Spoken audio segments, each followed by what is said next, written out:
और जाए भी सही तो वो नटखट है, मेरे से कुछ मांगेगा, मैं उसको क्या दूंगा। सुदामा की पत्नी गांव में जाती भिक्षा मांगने के लिए। कई दिनों से बाल बच्चे को भूखा रहना पड़ता था, घर में बहुत गरीब दशा थी। माता पिता से बालक खाने के लिए कुछ मांगते थे तो माता पिता के आंखों में आंसू आ जाते थे कि हम क्या खिलाए। ये सब हमारी करने का फल है बेटा। मगर सुदामा की पत्नी जब गांव में भिक्षा मांगने के लिए जाती है तो गांव के लोग ताने मारते हैं, अरे अच्छे भले हाथ पैर दिए भगवान ने, तो मेहनत क्यों नहीं करते। गरीबी में कई लोगों के ताने सुनने पड़ते हैं, गरीबी में कई लोग हमारी हंसी मजाक भी करते हैं, मगर भरोसा उस ऊपर वाले के ऊपर रखो, सब कुछ अच्छा कर देता है। सुदामा की पत्नी 3 मुट्ठी चावल गांव में से मांग करके लाती है और अपने पति को एक फटी चिथड़ी के अंदर बांध करके दे देती है। लो, ये अगर तुम्हारा सखा मांगे तो ये दे देना। सुदामा ने लिया। दुख भरी कहानी है। एक मन कहता है कि जाऊं कि नहीं जाऊं, और मैं द्वारका तक पहुंच पाऊंगा या नहीं पहुंच पाऊंगा। सुदामा जी 3 मुट्ठी चावल लेकर के घर से बाहर निकलते हैं। गांव से बाहर जाकर के एक वृक्ष के नीचे जाकर के सो जाते हैं। नींद लग जाती है। भगवान की तरफ हम 2 कदम बढ़ाएंगे तो भगवान 4 कदम चल करके आएगा। भगवान का सिंहासन डोला कि आज मेरा मित्र मेरे से मिलने के लिए आ रहा है। भगवान ने रथ भेजा, पार्षदों को भेजा और कहा कि सुदामा को सोते सोते ही ले आना, जगाना।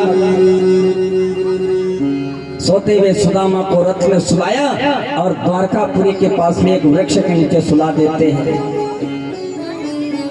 शाम के 4-5 बजे जब उनकी नींद खुली और किसी से पूछा कि दादा ये कौन सा गांव है, कौन सा नगर है,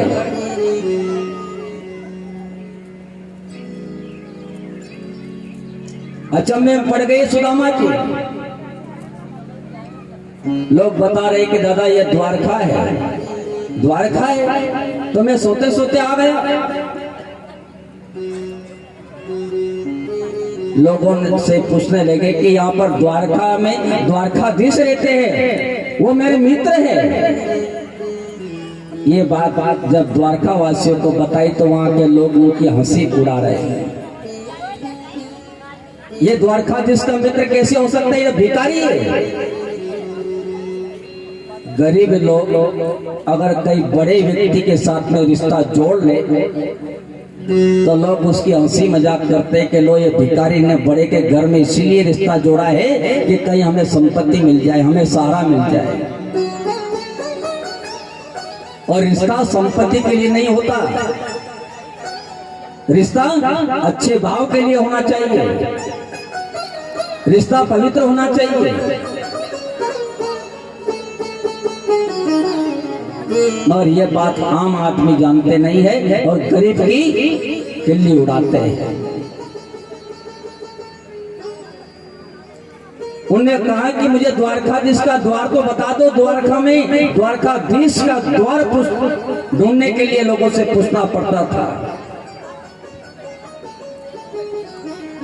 सुदामा मन में विचार करते हैं कि द्वारकाधीश मुझे मिलेंगे या नहीं मिलेंगे। लोगों से पूछते तो उनकी हंसी करते हैं। मगर सुदामा जी ने भी मन में विचार किया कि अब किसी से पता पूछने की आवश्यकता नहीं है, अब तो मुझे ही उनको ढूंढना पड़ेगा। इस कथा से हमें यह ज्ञान लेना है कि अगर भगवान को हमें ढूंढना है तो हमें किसी का सहारा लेने की जरूरत नहीं है।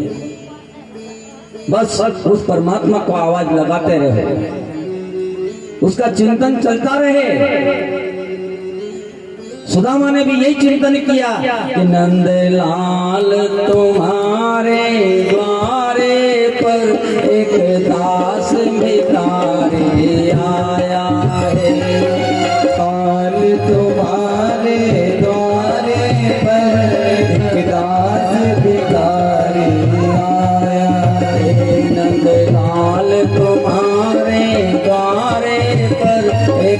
दास भिखारी आया है।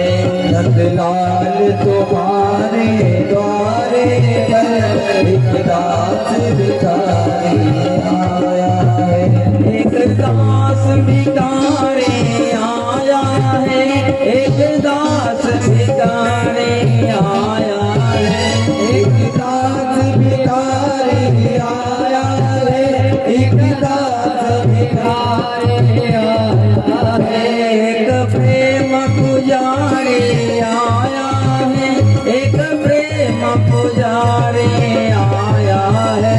एक प्रेम पुजारी आया है, एक दास भिखारी आया है।